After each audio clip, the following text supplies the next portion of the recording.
This video is a collaboration with Ahmed from Ahmed Kamran Raja's YouTube channel, who makes some amazing GCSE prep and study videos. So make sure to stick around to see what tips we have for you to smash your GCSEs in 2023 and get those A pluses or 9's. Hey guys, and welcome back to Biolog. Hope you're having a great day and a great week. In this video, we're going to be looking at a really exciting collab with Ahmed, who also has some really good tips on how to score A pluses in your upcoming GCSE exam season. So without further ado, make sure you check out his YouTube channel in the link in the description box, and let's begin. Alright, my first tip for you guys is about goal setting. Now, I'm not going to say that you have to put an unrealistic goal in front of your wall and look at it, the whole time, because that kind of gets boring, doesn't it? What I mean by goal setting is to have a basic idea of what you want to achieve. Nothing that's too specific, but nothing that's too ambiguous as well. For instance, if you're doing your GCSEs this year, in the upcoming May-June season, you might want to put a goal about something like having reduced, stress levels. That in itself is a goal. It doesn't necessarily have to be academically inclined. It could be something that's based off of your personal life as well. So first off, put a goal that is achievable. For instance, getting 2 A pluses or 2 9's in whatever subject that you like, and putting as much work as you can in that particular subject. Essentially, what I mean by this is to not put a number associated with it, because I often find that if you don't hit that number, it can be pretty demotivating. So what I would suggest instead is to not put a number or a letter grade associated to it, but just putting something that is higher than your regular expectations. For instance, I want to beat a friend in this particular subject. I want to get a higher grade than this other friend. It can be quite a toxic form of competition, but for some people it does help. So ultimately, goal setting also comes down to finding what works best for you. If you find that number goal setting works for you in terms of saying that, okay, I want to get all 9's, all A pluses in my subjects, then go for that.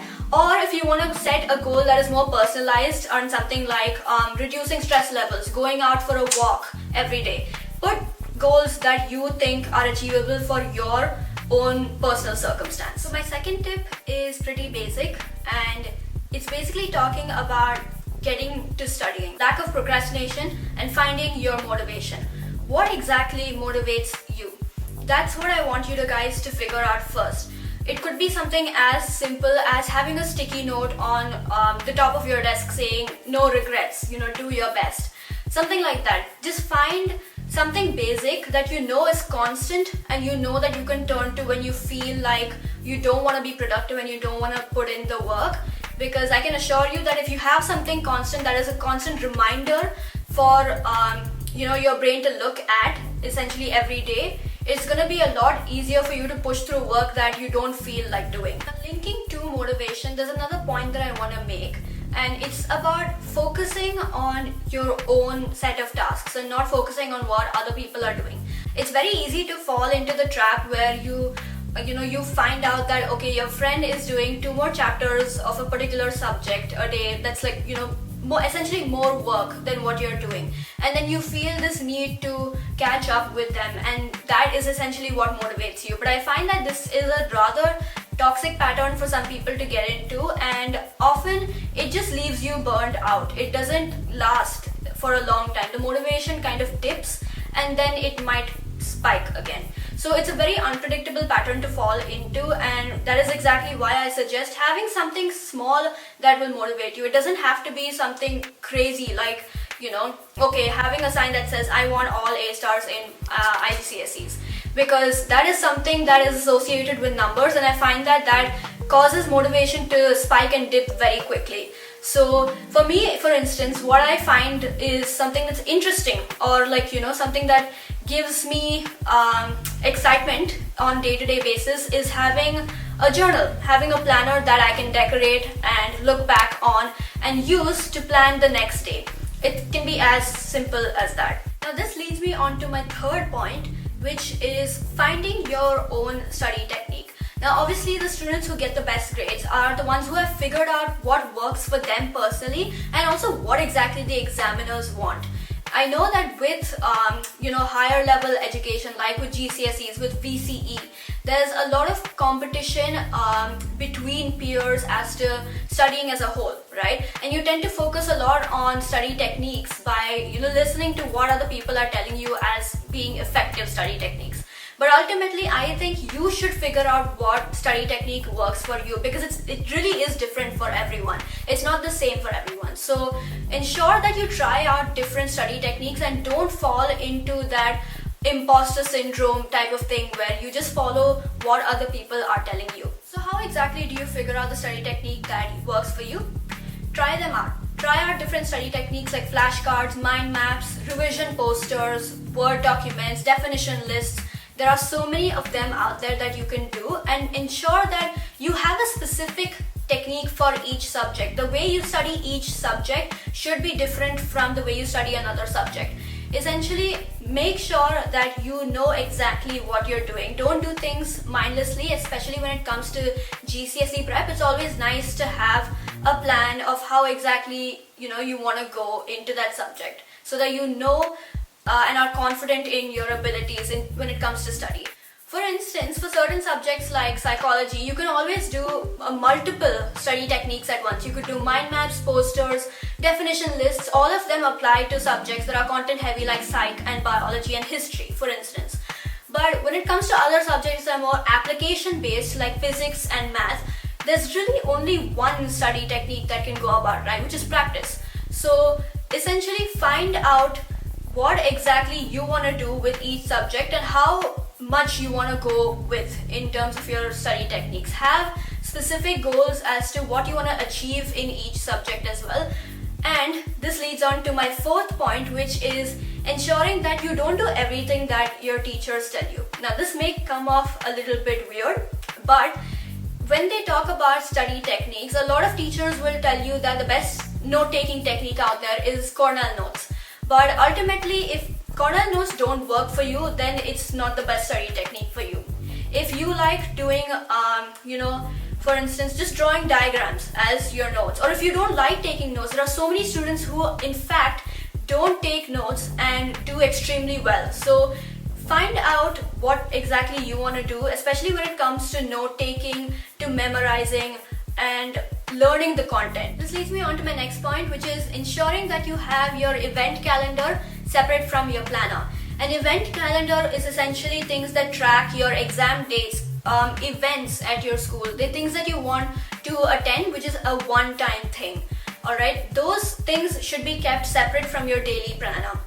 Your daily planner or your daily checklist would just be things that you have to do over the course of a week, for example. So just having that entire list of things jotted down one by one and making sure that you complete it. Now, in order to complete it, I highly recommend using this framework, which is first off, segregating the tasks that are important but not urgent. These are things that will take a lot of time but will give you the greatest reward. For example, studying for content ahead, studying for content that is not on the immediately next or upcoming exam.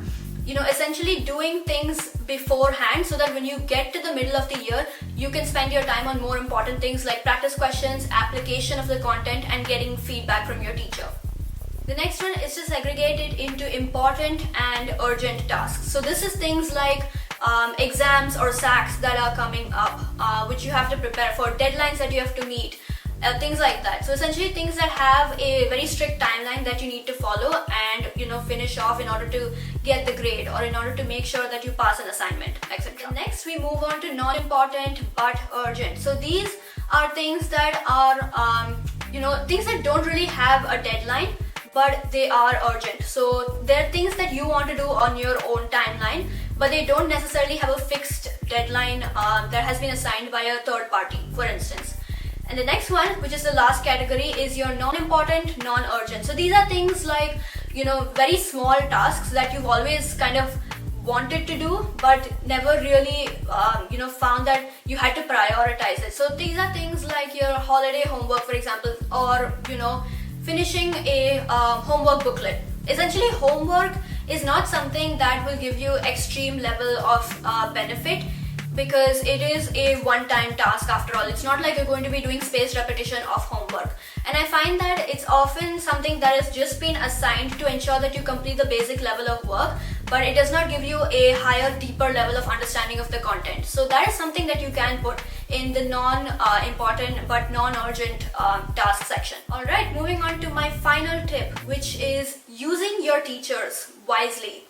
Using your teachers. So using your teachers is really important because your teachers are essentially your best resource out there. I remember for biology last year, I asked my teacher a lot of questions. And I believe that is what allowed me to get a mark that was in the top 11% of the state despite entering the course pretty late. So I think it's really important that you use all the resources that you have to the best ability. So ensuring that you ask any doubts, any questions to your teacher immediately. Do not forget about them and essentially don't leave them to the end, because I find that if I leave the questions to the end, they start piling up and I have more confusion about the topic that is unclarified, and obviously that's not a great thing to do, especially if you don't have your basics set. So always make sure that you clarify things from your teacher. Send them an email, go to them after class and ask them your questions. Ask them if they can meet during lunchtime, etc. Or if you don't have access to a specific teacher that you can ask questions to, you can ask them on online platforms like 8R Notes or subreddits like the GCSE subreddit or the VCE subreddit, etc. You can even go on external books and look up resources online. That is also a really good way to gain extra information, especially now that exams are becoming more application style rather than memorization style. So you really need to know your content and be able to apply them in form of practice questions to gain that A+ or 9. That's it for this video, guys. I hope you liked it. If you did, do make sure to like, share and subscribe to Biolog. And if you've got any questions, make sure to leave them in the comment section down below or hit me up on email at my business email, which is itsbiolog@gmail.com. And I will see you guys in my next video. Have a great day.